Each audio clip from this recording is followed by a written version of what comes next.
Um, Thank you so much for coming, Jo. Thank you for inviting me. Yeah. Lovely to be here. Yes, well, this is the second Peter's Twitch Tech Talk.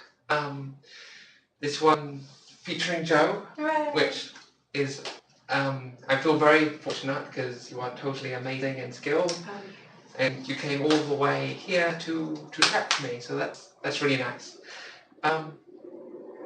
So Jo mentors at Codebar and is an amazing developer. She works with me at Samsung Internet,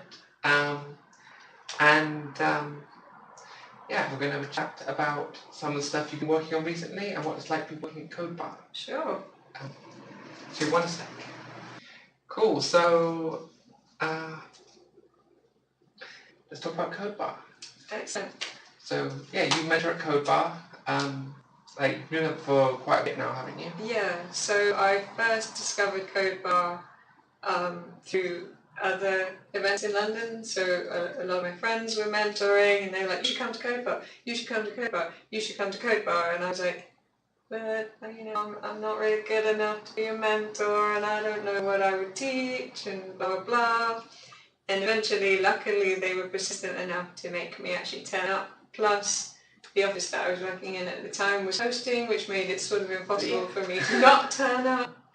And I did my first mentoring, and I just fell in love with it and got super involved from there onwards, and eventually became an organizer. And and I've been doing that for about 3 years now. That's cool. What made you want to keep coming back to Codebar? There's the community that they've built up is really lovely. So there's a lovely community of not only the organisers but also the mentors and the students themselves. They have a enthusiasm for learning that a lot of developers can get kind of jaded and get a little bit like, oh no, another new framework, or oh, I can't be bothered to learn whatever thing that's just come out. Whereas they're like, I'm so excited, like I made this thing, And the thing that I love is when you have an absolute beginner and you show them, putting a title in the HTML head, and then they see it in the tab, and they can see like the name of their website in the tab, and they're like, I did that! I love that. I love that. Every now and then I somehow get that feeling when I'm building something. I'm just like, oh wow, I just made it. And those moments for me are when like web development really shines. Yeah. You put something together and I did it. It's right there. It makes such a difference to have, when you're learning especially, to have something sort of tangible that you can be like, I made this and I'm proud of this and this is awesome.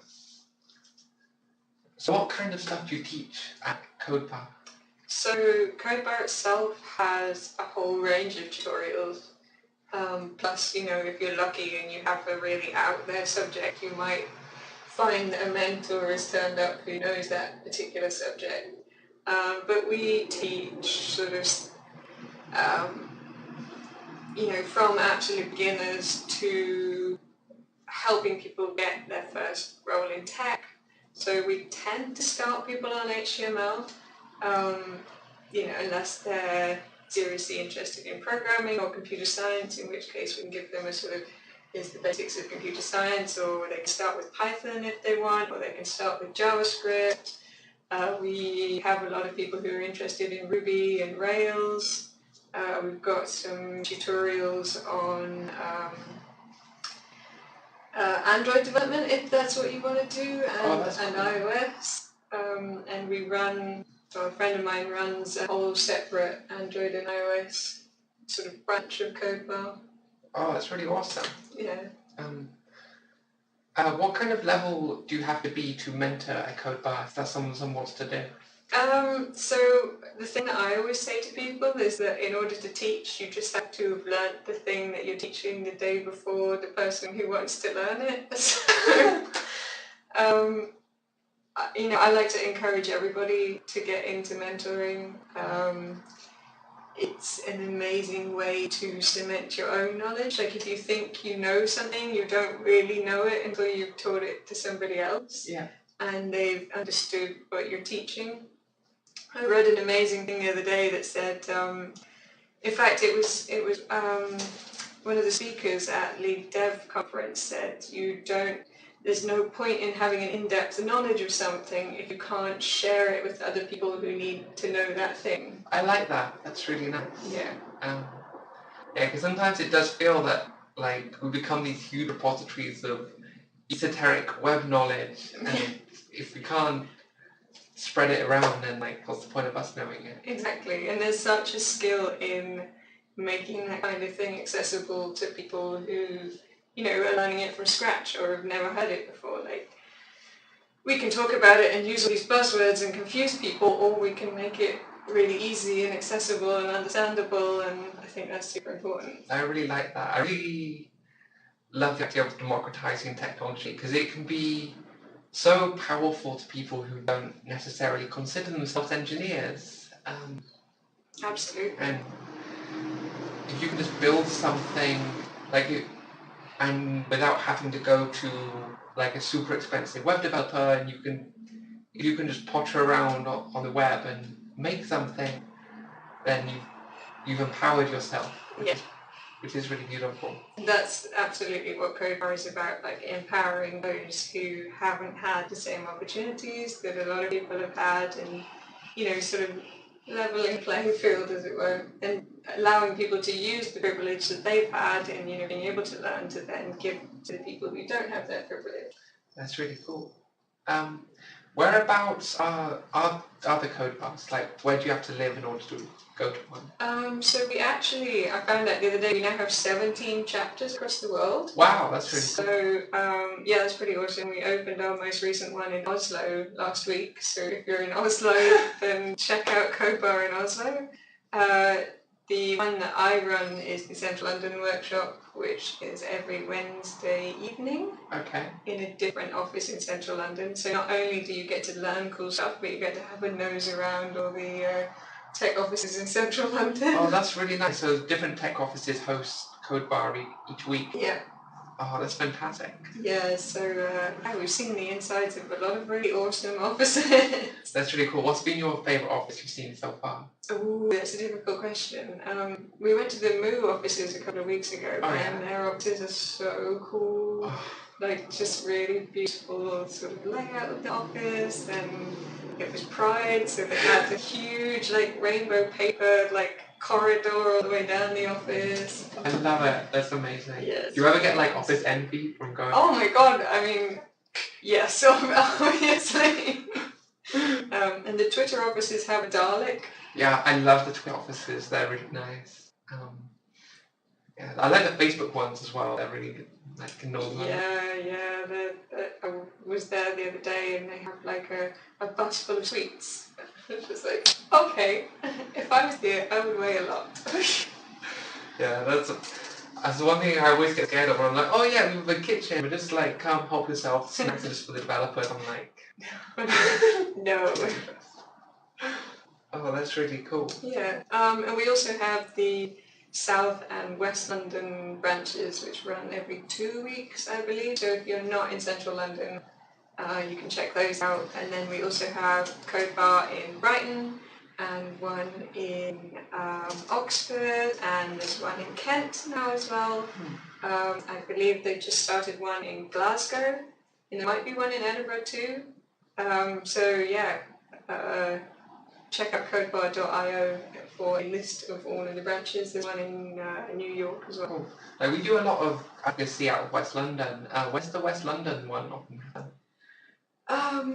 I know that it used to be at Sky fairly regularly. I think they have an office there, but I think they might have moved. I think maybe eBay is also West London. I think they're in Richmond.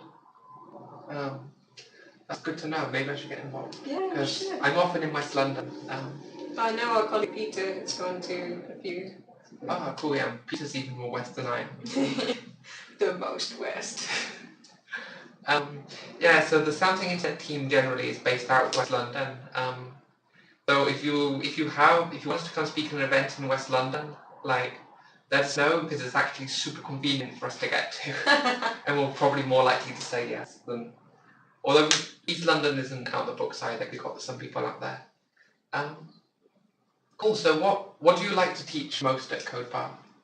So my absolute favourite is getting the people who never even like opened an editor before. Yeah.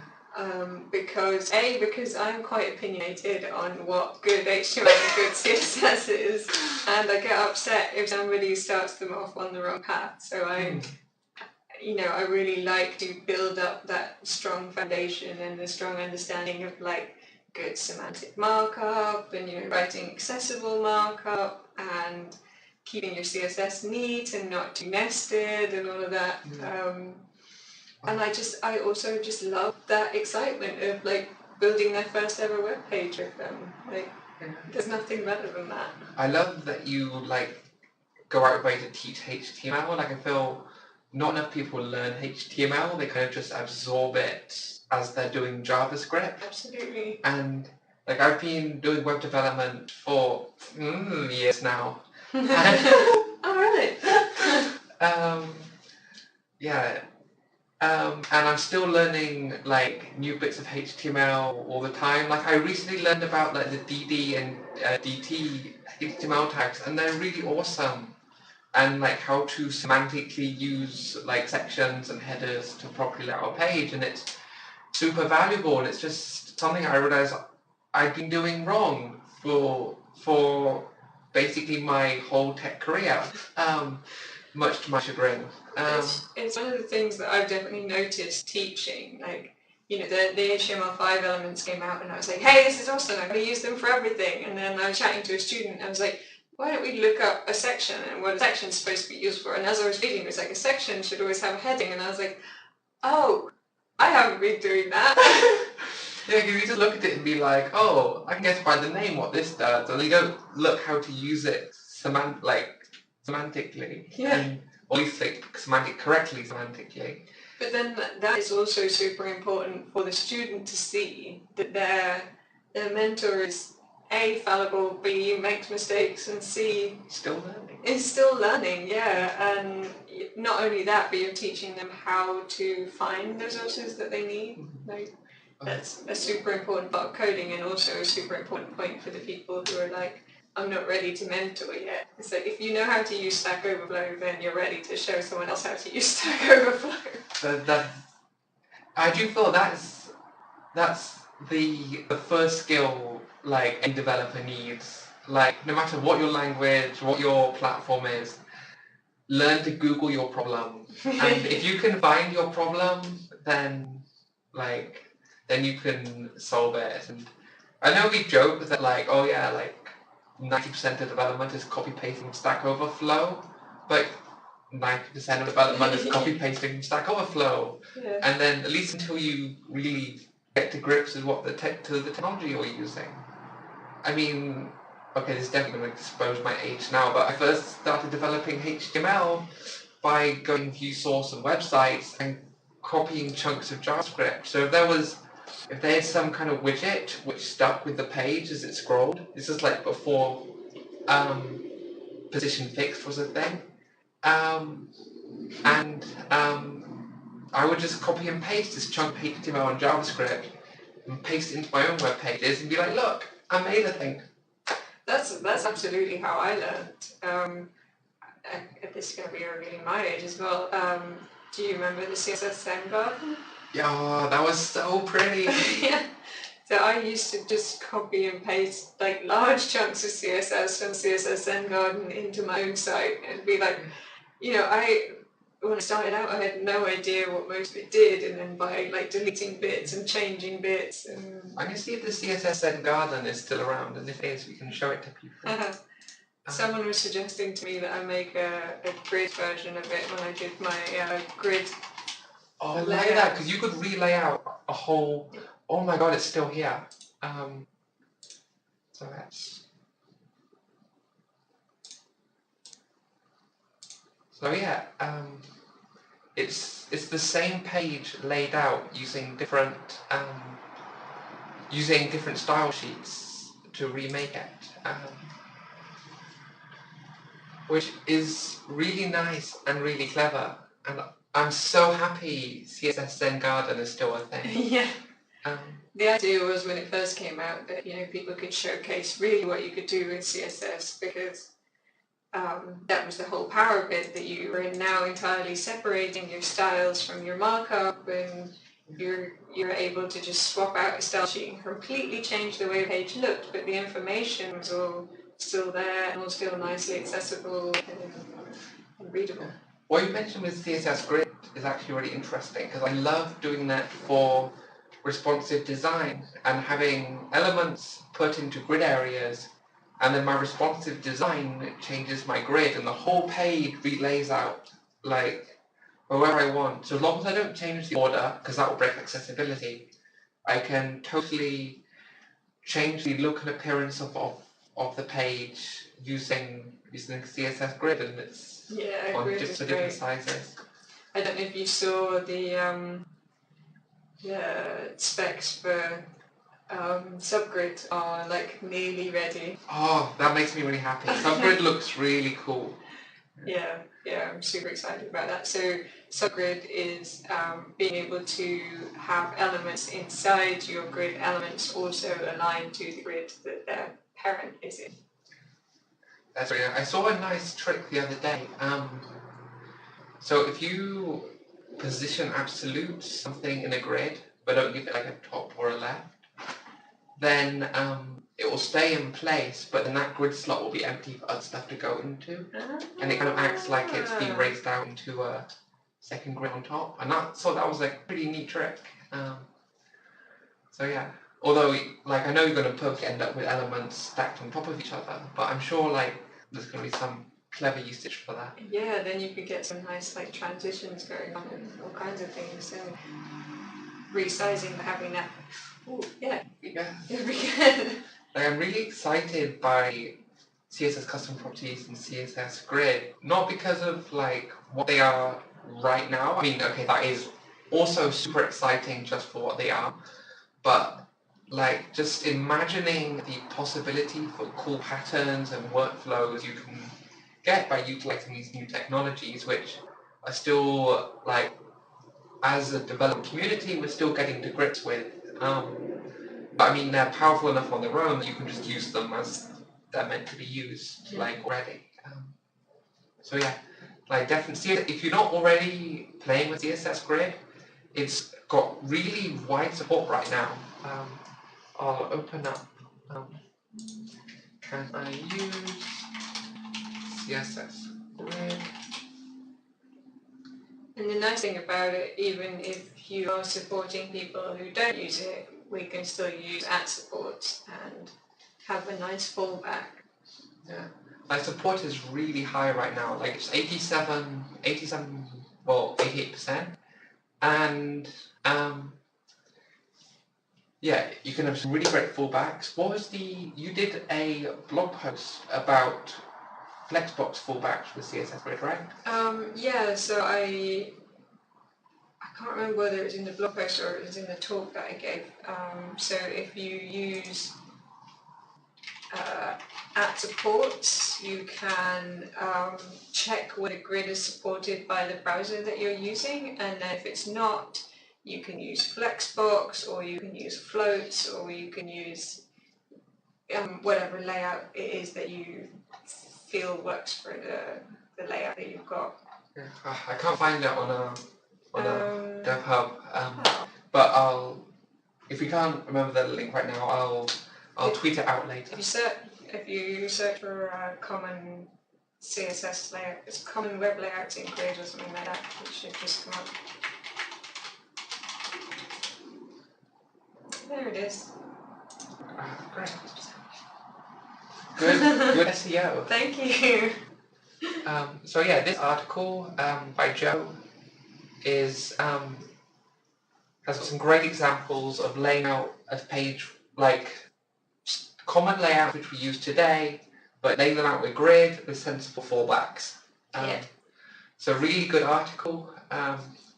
Check it out, and yeah, it's applause from 600 people. Okay, it's doing good numbers.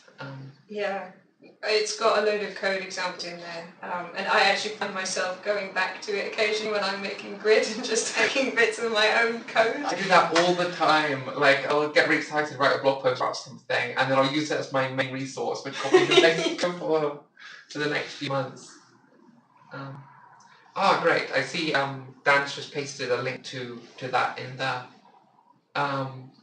in the Twitch chat. Awesome, thanks, Dan. Cool. So the other thing that you mentioned was custom properties. Oh yes, I did.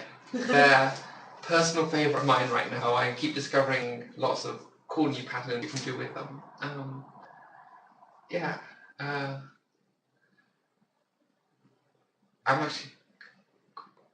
I need to write a blog post about some of my favourite patterns with CSS properties. Like I have a few with my Rube Goldberg machine article, but nothing too elaborate yet.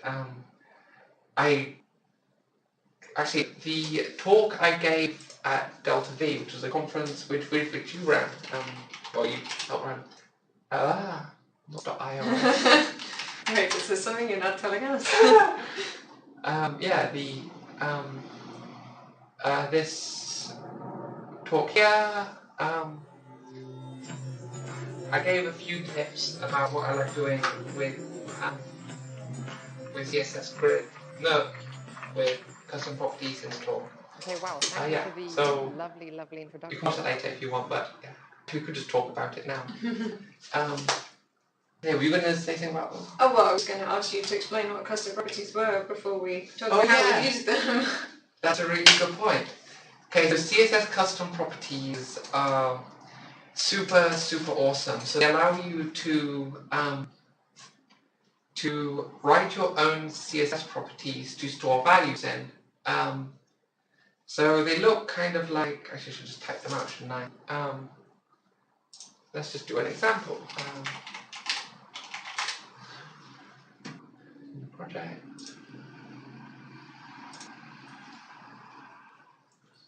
Did we get?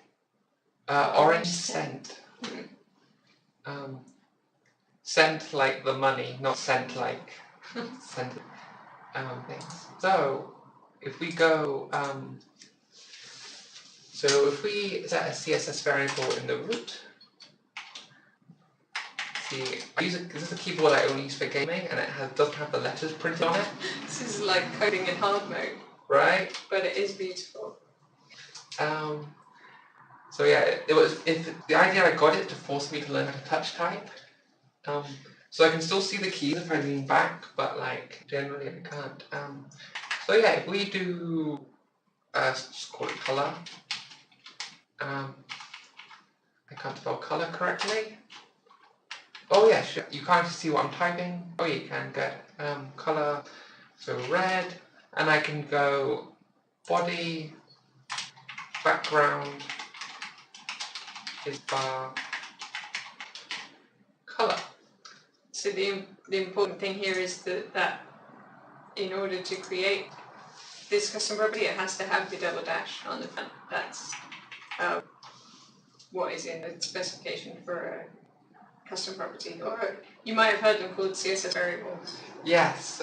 So I have a really bad habit of calling them CSS variables because I was really into them since they were initially called CSS variables. Well, they were called variables in all of the pre-processes, so it kind of stuck. And they kind of like variables because here I'm using it like a variable, but they're kind of way more powerful than that. So what's kind of cool is that they work within the cascade, so that if you override a CSS variable higher up in the cascade, it will affect every element further down in the cascade. So although in my root it's red, if I override it in HTML to be a much nicer lavender blush,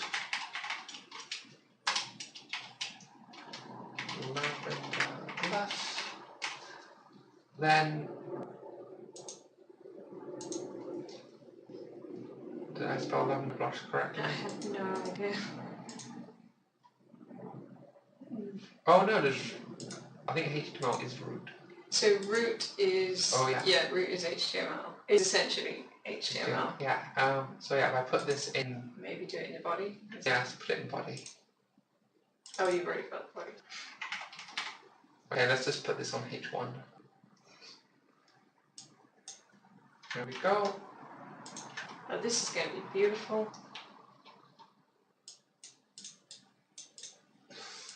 I cannot type at all. I keep pressing Control C when I mean Control B. Let's type it out of there. Background. Bar. Color.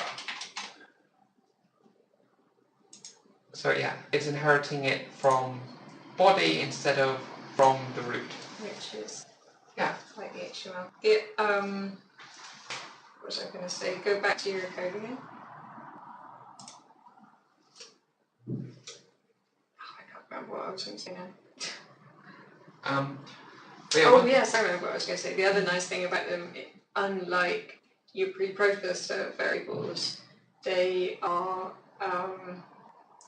because your preprocessor variables are compiled, you can't change them at runtime, whereas we can here. So I believe if you open up your inspect tool, you can go in and change that. Oh yeah, so I can just change color. So if I go to body, and I can change the color lavender blush to color blue, and it works. Yeah. And the other nice thing about it being done at runtime rather than compile time is that you can mix units. Because if you're doing something in SAS with mixing two SAS variables, SAS doesn't know the size of an EM in pixels. So you couldn't do, this is 3 EM plus 2 pixels, but what you can do, but you can do that in CSS. So if I set the, so if I create two variables, let's call it pad1, which is 5 pixels, and pad2,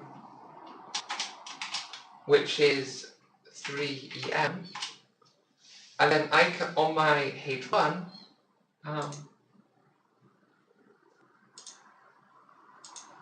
I can do padding is calc, because you can use them in calc, pad1 plus var pad2, and I can even drop in like a random number. So actually I can just divide them both by 2. You can do all kinds of maths, and yeah. Another nice thing, just to note with the calc there, is if your variable is a number rather than a pixel value.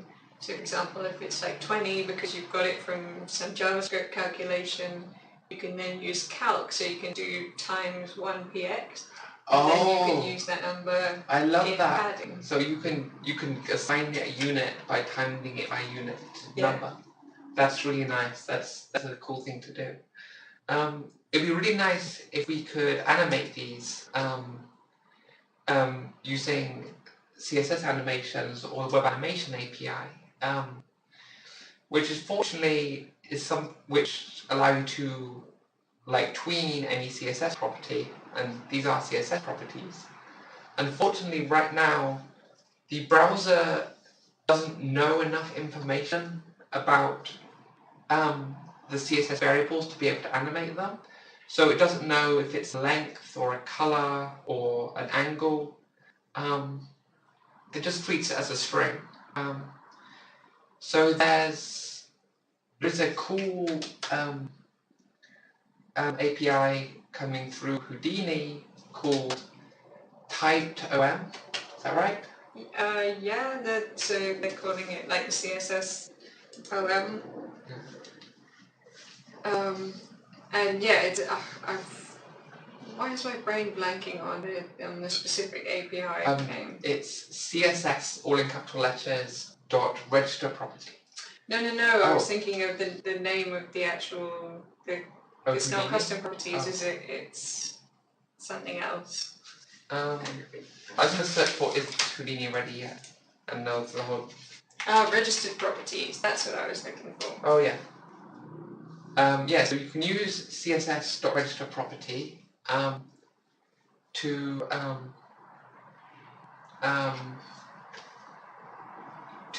tell it what the unit size is, and then it knows how to animate it accordingly. So this is all part of Houdini, which is a larger... So one of the things that they're doing with Houdini is making sort of CSS more extendable, so we can start doing more exciting things with it and have more access to things like paint and be able to and be able to give our variables types, which is super important if we want to do animations or maths or anything with. Yeah, Houdini is really cool. It's coming along like in standard.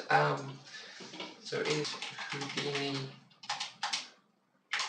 I should just bookmark this page. Refresh it every day. Yeah. So it's coming along. It's still pretty new.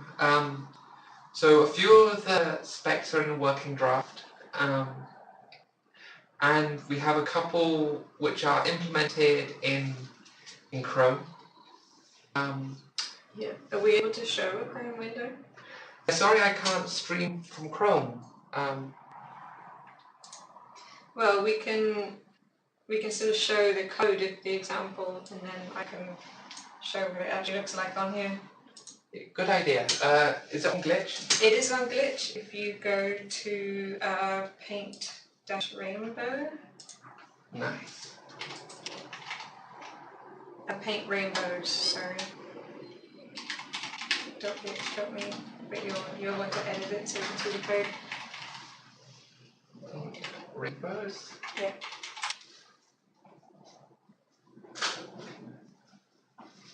And view source. Cool, so I'm showing you the code in Firefox. Unfortunately, Firefox doesn't have support for the Paint API yet. So yeah, I'm just going to show you the code here. If you do want to follow along and see this in Chrome, then you'll need to turn on web experiments in flags. Okay. So if you go to Chrome://flags and turn on web experiments, then you'll be able to see this. So, what are we looking at here? Cool. So, we look at the style sheet first? Yeah, I mean, this is as good a place as any to start. Okay. So, the nice thing about the Paint API is that it allows us to programmatically generate an image and then give it to your CSS whenever your CSS is expecting an image. I noticed this is just register paint and not CSS.register so paint. In the HTML, I'm actually doing CSS.paintWorklet.add module and then calling that. I see. So register paint is a method that's defined in the workload. Yes. Okay. So I actually have woefully little experience with the canvas.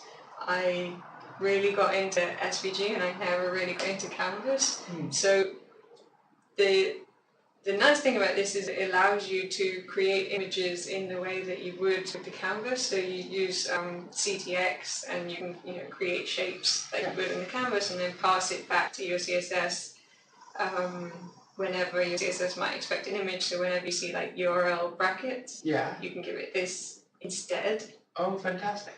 Which means you can programmatically generate super awesome CSS backgrounds that scale with your element. And the lovely thing about it is that it's run asynchronously, so it's not going to cause any lag. It's not going to get in the way of your users actually using your website, but it will look super awesome once it's done all its calculation. Cool. So it's really powerful. I really love the idea of it running in a web worker. Sorry, I mean a worklet. Yes. Yeah. So a worklet's like a web worker, but it's just like for a single task. So I think, if I remember rightly, you can also get them for like web audio as well, like web audio worklets. Ah, cool. I've not looked into them, but yeah. Yeah. I mean, from what I can tell from reading about the Houdini spec, like there's going to be a whole load of awesome things that you can do with worklets. That's really cool. It's nice that we're bringing more and more stuff out of the main thread, yeah. Because the main thread is the main CPU thread, which our code is run on. So previously, any animations or maths we do in the main thread are going to cause the page to get janky, feel slow, like make scrolling feel less good, and just generally give a poor performance. So the more we can bring out of the main thread, the more we can keep a high frame rate and a good experience in the back. So, should I talk through what's happening here? Cool. So, what I'm doing is I am making a bunch of concentric circles. But first of all, what I'm doing is this get input properties, which is a super cool thing that's included with the Paint API, where if we jump into the CSS, I can tell it which properties I am interested in. We jump into the CSS, so I have set this rainbow start property here, which I've given a color, and I've used HSL because I want to be able to change the hue because we're making a rainbow, so I want hue to change as we go down the rainbow. And so we can actually get this property in our JavaScript, which then becomes one of these props here. I'm guessing because it's set via a custom property, if we set that custom property on, say, the root or the body element, it would then cascade down to the element we want. I believe so, yeah. Okay, great. I've not tested that. Okay. And we can get multiple ones as well. So if I wanted to do some animation or, I don't know, have multiple rainbows, we can get multiple properties here. Okay. And then what I'm doing is, so I'm calculating the size. We can get the size of the element itself, which in this case, if we go back into HTML, is a text area, which I've used because it's got the nice draggy corner, so we can easily see the change in size. And then we're creating a circle with a little bit of space on either side. This regex is just getting that first number from the HSL. Okay, so the HSL comes in as a string? Yeah. Okay. Yeah. I mean, I'm instead of setting, I wanted to show how you could give a custom property that actually meant something, but we could have just set it as a number. Like I could have just set it as 100 or whatever. But okay, I wanted to show it as a color because I've then also used it as the background color in the CSS just to show how you can use custom properties. Oh, I think that's nice. So if it was, so in the code, if we did RGB instead of HSL, it would behave very differently. Yes, which is, I mean, I pretty much never use HSL, IRL, but for this particular thing where I was making a rainbow, I used HSL. If you used RGB, then you could have just a different kind of rainbow. Yeah. If you want to get excited about HSL, I wrote a cool blog post a while ago with all these tips and tricks. Yeah, you did. That you can get out of HSL. I'll find a link for that because HSL is really handy for designing stuff. So it was a while ago. I don't know whether we should go into the difference between these, or whether the viewers already understand the difference between HSL and RGB. Yeah. Or in fact, you can read about it here. Yeah, well, it's called Human Friendly Colors Using HSL. And it explains some of the different ways you can declare colors in CSS and why I personally like using HSL and some of the fun stuff you can do with it. So the reason why I used HSL for a rainbow is because the first value is the hue and the second is the saturation and the lightness. So I don't want to change either of those two things, I just want to change the color that's in the rainbow. So by increasing and decreasing that color, you get a different hue for each stripe of your rainbow. Why don't you actually show... Oh yeah, show the demo. So that is fine. Where sorry, the camera's really far away. There's my rainbow that has been created, and can you still see me? Yeah, you're a little off to one side. This way? Other way. This way? Yeah, perfect. Okay, so the nice thing about this is it's a text box and my background image scales with my text box. Which, sure, in this particular case we could do with background size, but if we had a more complicated background color or background pattern, then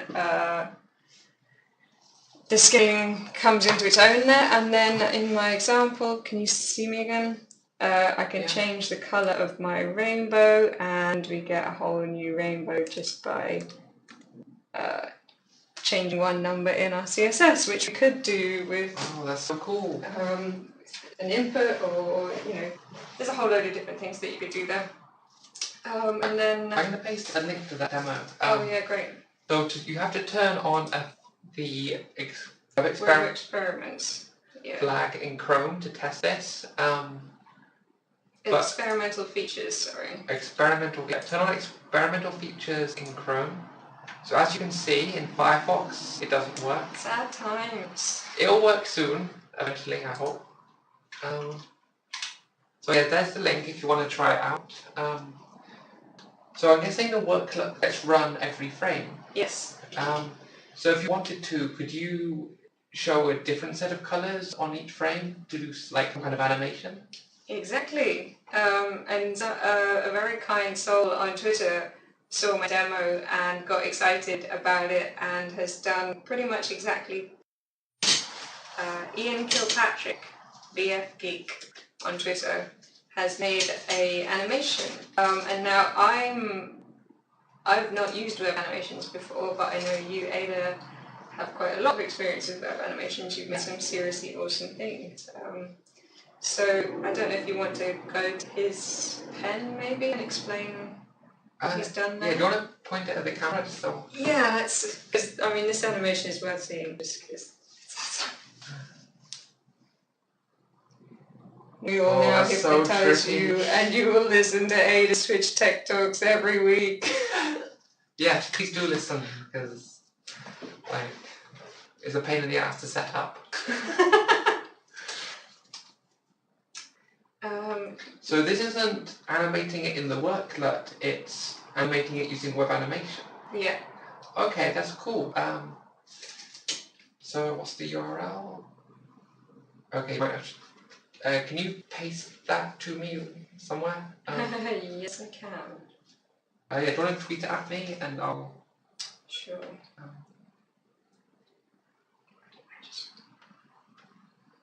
Or yeah, you just retweet it again and I'll open it up on Twitter. Too many computers here. Also, I'm going to take this laptop off my lap because it is warm. Cool, so we have the link for the code pen. So Firefox. Again, sadly it won't animate for us. Okay, that's fine. I can hide, you saw how it animated, so I'm just going to hide this for now. Cool. So here we have your worklet. So this is using the same worklet I used before.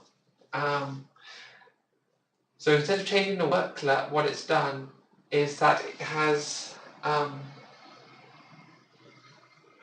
oh, that's really clever. Oh, I love it. Okay, that's really nice. Sorry, I was going to like stop geeking out over the code and explain what it's doing. So this is nice because it goes back to our custom properties that we were speaking about, registered properties rather. So this is really cool and makes me very happy, and it has examples of lots of interesting things to talk about. So what they've done is that they have defined rainbow start at the bottom, so on line 8, to use the CSS custom property -- amazing to for the hue part of the hue saturation lightness function in CSS. They defined amazing up here to be 200, so that's it's a kind of bluey colour. Yeah, like a turquoisey, and yeah, so that's kind of cool.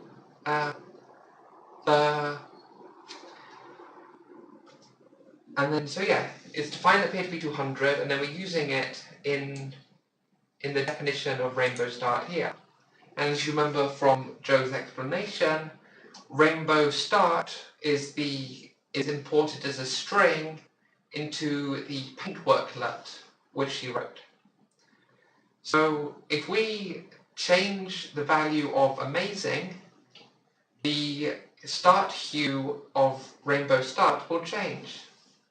Now what they've done, they're animating it using the Web Animation API, but to do that first they have to register it. So on line 3 on the JavaScript, they're using css.registerProperty to say that -- amazing is a number. This means that they can tweak it by going from all the numbers between its initial value, which is currently 200, and whatever the next value is. So they selected the text area by going document.query selected text editor, or text area. So this is the HTML element which has our worklet as the background. They're using .animate, and .animate is a method that's provided by the Web Animation API, where you give it some keyframes of. So I'm gonna expand this out a bit. Yeah, I was gonna maybe suggest that. So it animates from 200 to 400, and back and forth between those two values. It goes to 200, 201, 202, all the way up to 400. And then over the course of 1 second, that's what duration 1000 means. And then when it gets to 400, it changes direction of the animation and then goes 400, 399, 398, all the way back down to 200 and goes back again. That's what direction alternate does. And then it does infinite iterations of it, so it keeps repeating again and again and again. And that's why it has the effect of going back and forth along the hue. So that's animating the amazing attribute, which updates rainbow start, which is used in the worklet, and also the background color. So the background color will also change as well. So by animating this one custom property, we're affecting two things: the background color of the element and the background image, which is from the paint worklet, and which takes it from the rainbow start value. So that's a really nice combination of stuff. So by animating one CSS property, we have lots of effects, and without having to animate each one individually. That's a really neat example for explaining lots of functionality. I really like that. It's nice, isn't it? So yeah, that's one also potential weakness, or one thing that might get you with custom properties, is that if you are using them again and again and again, So if you have one value, let's call it magic number, and you're using this magic number all over your CSS for paddings and widths and other stuff that might influence layout or paint, if you were to animate that, you would cause a lot of layout thrashing on your whole document as lots of things try to change at once. So it's good to be wary of where certain variables are going to be used if you're going to be animating them. In this case, we're animating the worklet and the background color, both of which cause the same element to be repainted. So that's kind of fine because we're already doing that anyway with the worklet. Yeah, that's pretty cool. I think that's really neat. If you go back to your worklet, how does your worklet know the size of the element it's in?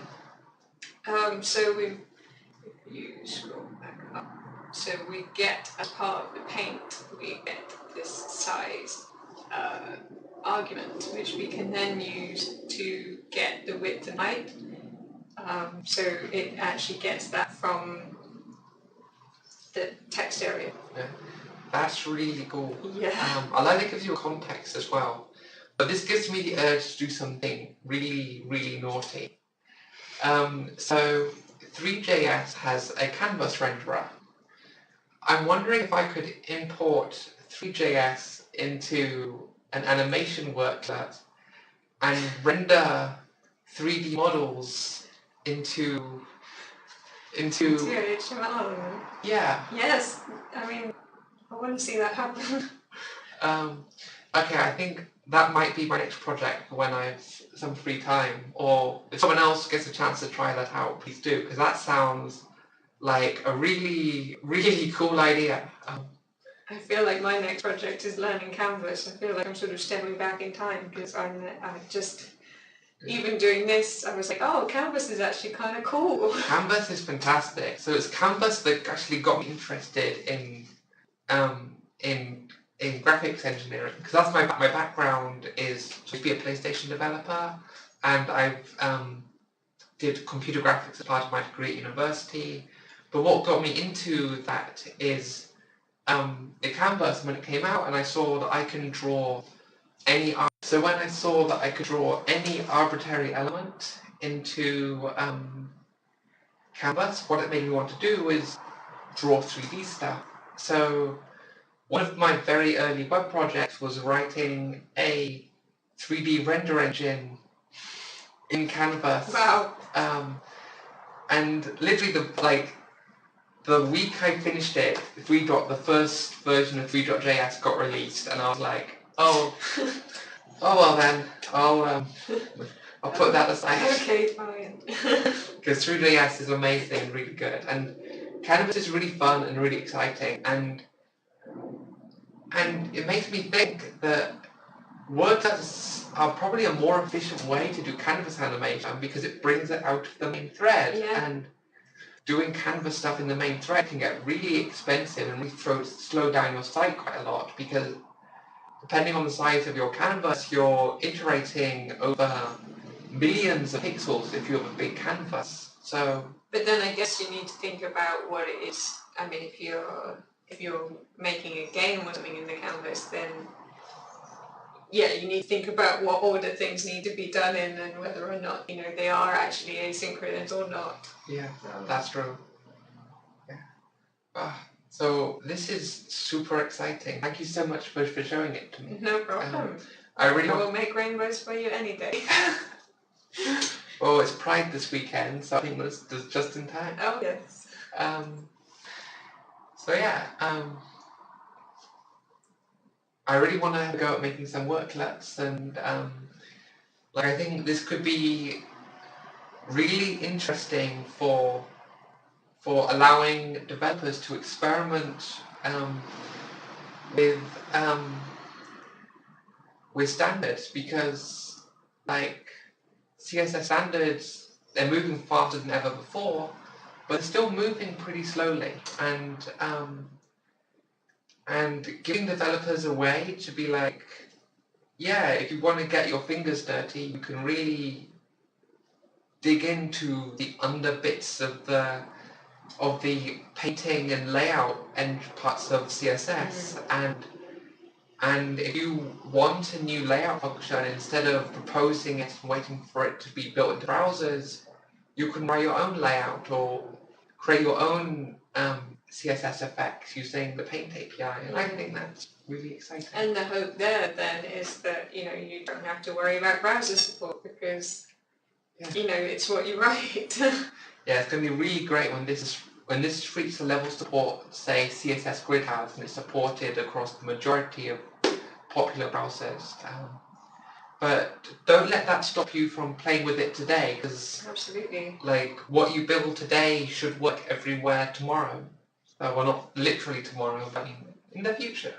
Yeah. Cool. I think that about wraps us up. We've been talking for about an hour now. Sorry for the slow start. We had a bit of technical difficulties, but yeah, I think it's been really good. Yeah. Have we had any questions at all?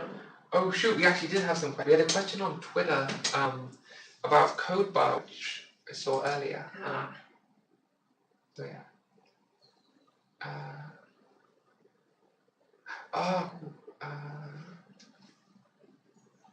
So no questions yet, but we'll hang around for a few minutes.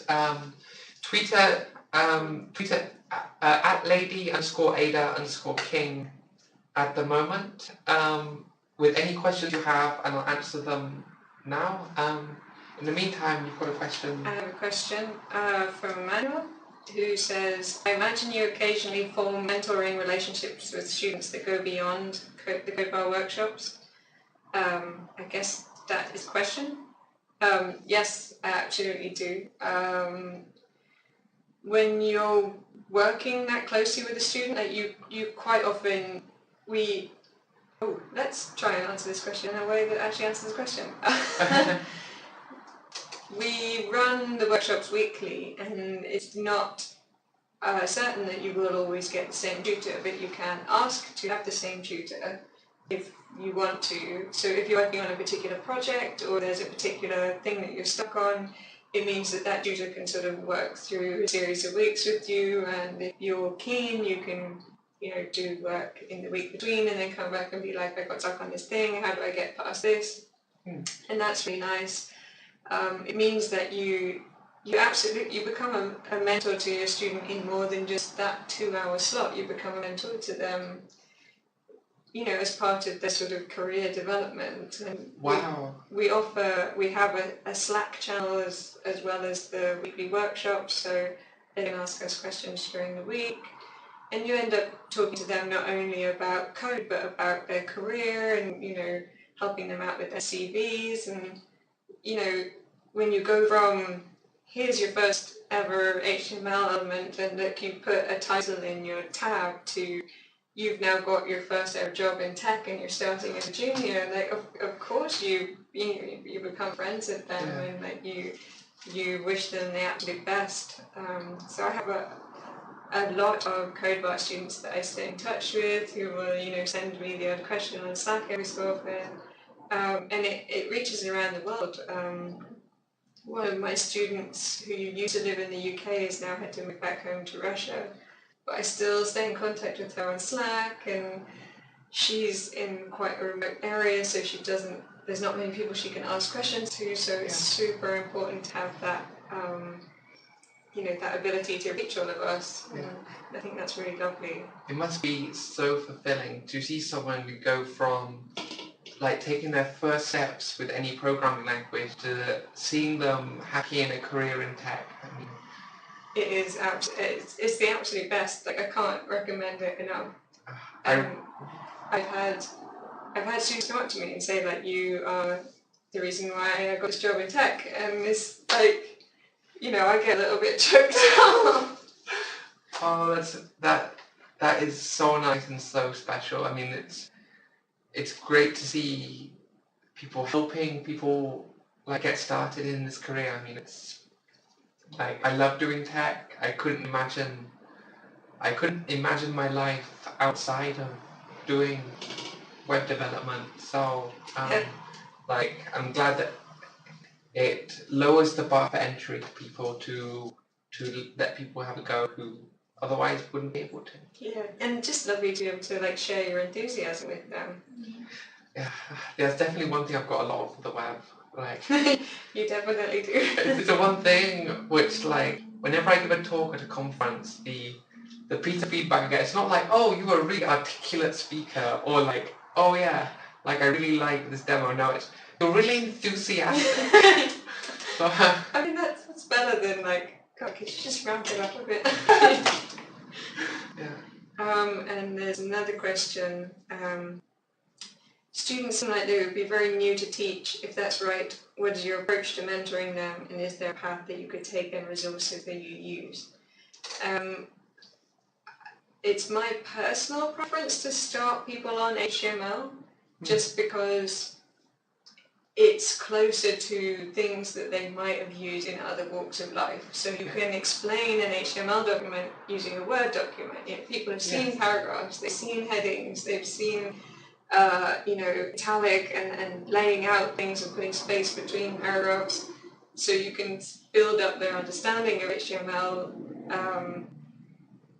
related to things that they already know. And then once we've got HTML and CSS under our belt, then we'll start to manipulate the DOM, which I know is not a done thing these days, but it's a really nice way to get people excited about JavaScript because they can do the whizzy cool things, and then you can start to explain to them the more underlying important parts of JavaScript.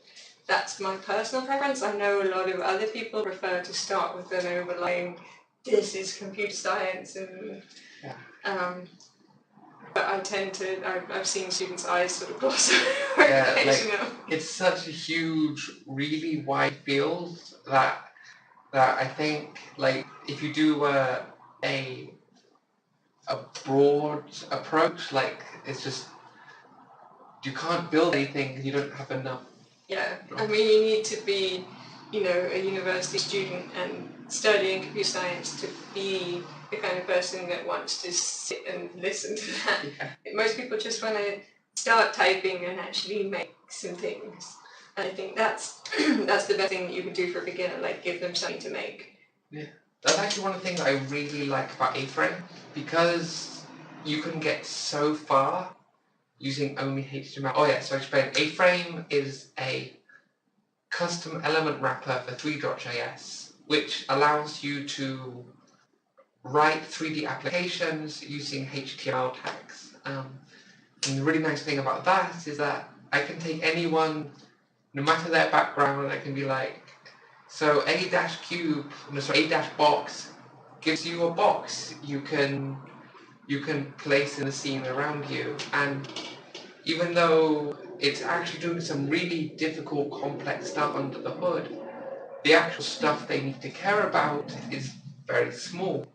And so it lets almost anyone get started doing something that's very exciting very quickly. And that's one of the things I love about HTML. Like, if I had to put one language sticker on my laptop, it would definitely just be HTML. Yeah. Oh, and the final half of that question was resources. Oh yeah. Codebar has a tutorials page, codebar.io/tutorials, where all of the Codebar tutorials are. If you're starting someone from absolute beginner, I really recommend the Code Academy tutorials. And I know that I should be recommending Codebar ones, but did I spell that wrong? Maybe I'm wrong. Maybe go to codebar.io and just click on the tutorials link. Oh, it might be tutorials.codebar.io. Yeah, there we go.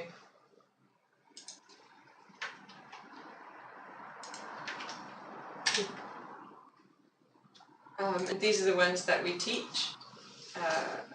So did Code Academy was the other really good one? Yeah, Code Academy is a really nice start for absolute beginners, and it's got no setup. You can type straight into the browser. It compiles everything for you, so you have your little editor in one half of the browser and the rendered output on the other half, and it's just a really nice way to instantly type in some HTML and see it change. That's really cool. I really like that. that was how,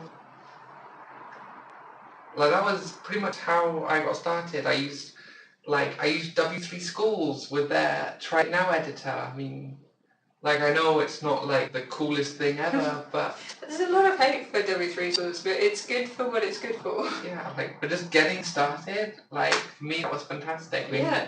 this was before MDN, and I like that Mozilla, like the MDN docs, are getting those kinds of interactive. Yeah. Because it's so great just to look at something and then like play with the numbers and see what happens. And because no one on their first time developing language can just type out a line and have it work. You no matter. Can't even do that these days. Like, I always type out a block of CSS and I'm just like, or when I was first starting, I type out some CSS and be like, no, none of those lines are valid lines of CSS. And then I would probably open up a text editor. So I open up something like the W3 Schools Try It Now editor, and I would change one line and I would keep changing lines until it looked like I wanted it to, and then I'd paste it back into my code. And people these days don't understand how hard we had it. You know, they've got litters, they've got, you know, syntax highlighting. Yeah. My first text editor was Notepad, just the one that's in Windows. Like, it didn't have tabs or syntax highlighting. That's why I always indent with tabs these days, because when I started, that was a luxury I didn't have. Oh, bless. So, but cool. I think if you've got any more questions, but I don't think we do. I think that might be wrong Code Academy. Oh, anyway, we can post it later. So not this one? I don't. I'll double check. We can post it later. Okay. First thing you've got to look, I can put the link in. Oh no, it must be that one. I haven't been on the homepage in a long time. Okay. Cool. Cool. Yes. Thank you so much. Questions, CSS and JS thoughts. Oh, controversial. This could go on for a long time. Yeah, I think you picked the two least biased people. Sorry, the two most biased people there to answer that question. Yeah. I'm a big fan of styled components. I think it makes writing styles in React really lovely.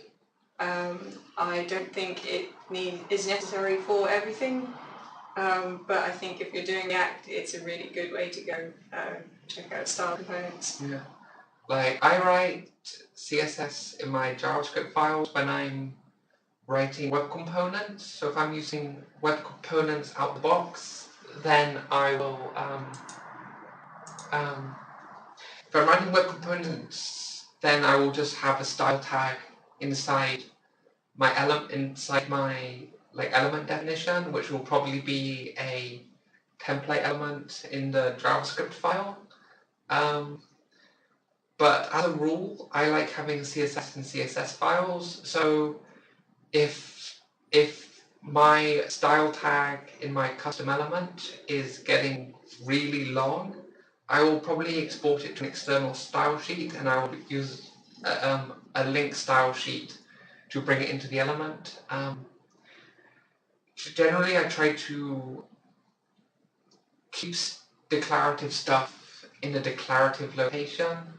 So HTML and HTML files, CSS and CSS files. And I try and use JavaScript to do any dynamic elements. But I still code like it's 2002. So, like, I like the, I think it was Cristiano who first showed the graph of the separation of concerns no longer necessarily being, you know, HTML, CSS, JavaScript, and maybe our concerns are our modules themselves. Yeah. That's what I like about web components, because it gives you both separations, like you can handle it as you want it. So if you want to have HTML, CSS, JavaScript as 3 separate files in your web component, you can do that. And if you want to have them all in one file and just import the web component as one file, you can do that too. Like you're not prescribed to having your CSS in your JavaScript, but it's an option if you want it. Yeah.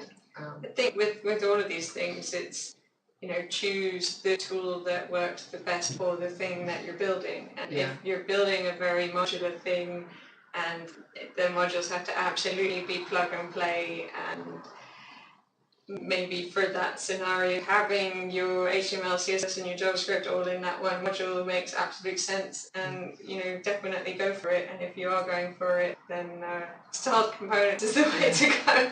That's the fun things I really like about web components is that because the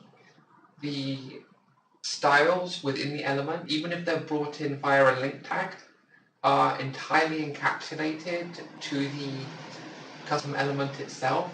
You can write whatever garbage CSS you want in there, and you can just be like div background color red, and you don't have to worry about it spilling out and corrupting the rest of your document. Absolutely. So that's the theory with styled components.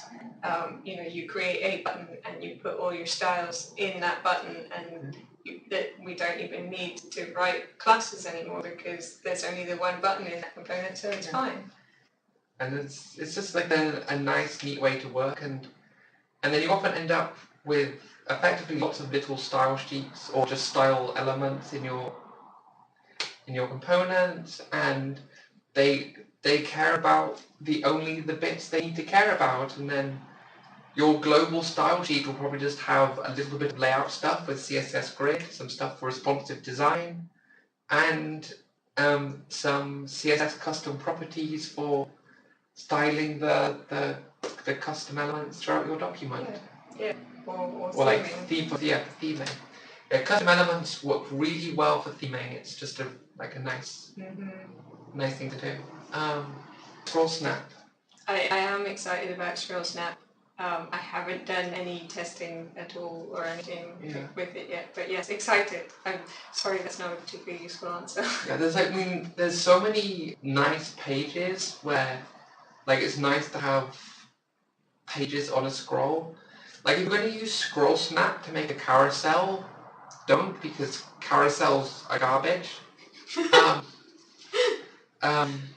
But using it for pages in a document, perfect use case. No more highlighting or scrolling.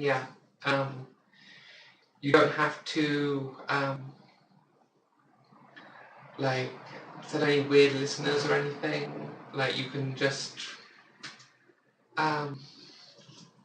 do it declaratively, like it's supposed to be. It's a thing that we've all wanted for ages. Yeah, and it's a really nice progressive enhancement, because if scroll snapping isn't supported, the behavior is still going to be very similar. It's not. I'd say it's definitely not one of those. If this feature isn't there, this page cannot work. It's very much a really nice enhancement. So you could start using it today, and where it's supported and will work really nicely, and where it's not, you're just like, could be better, but the content still works. Cool. Alright, I think we'll wrap it up there. They definitely had enough of us. So thank you everyone who watched. I really appreciate you coming to watch live, and thank you for asking questions. It's really nice to have the interaction. I really like it. I haven't decided my topic for next month's Twitch Tech Talk. I might do an interview again, or I might just talk about something, or live code. Maybe I'll do a Twitter poll again. So stay tuned and follow me on Twitter. Follow Jo too. This is Jo Frank on Twitter. This is Jo Frank. And I'm at Lady Ada King. I'm going to put this on YouTube later, so if you missed any part of it, you can watch it with the ums, the ahs, the long pauses removed. I like the ums and the ahs. Okay, so leave in the ums and the ahs, but I'll cut out all the bits with technical difficulties. So all the bits that I'm like walking up to the camera, turning it back on and coming back, I'll cut all those. And I'll try and find a way in the meantime to keep the camera on. Awesome. Yeah. Cool. Yeah, I'll just say goodbye. I should do a little page that just says like goodbye. Yeah. So this was CSS and Codebar featuring Jo Balletti and on Ada's Toys Tech Talks. Bye! Bye!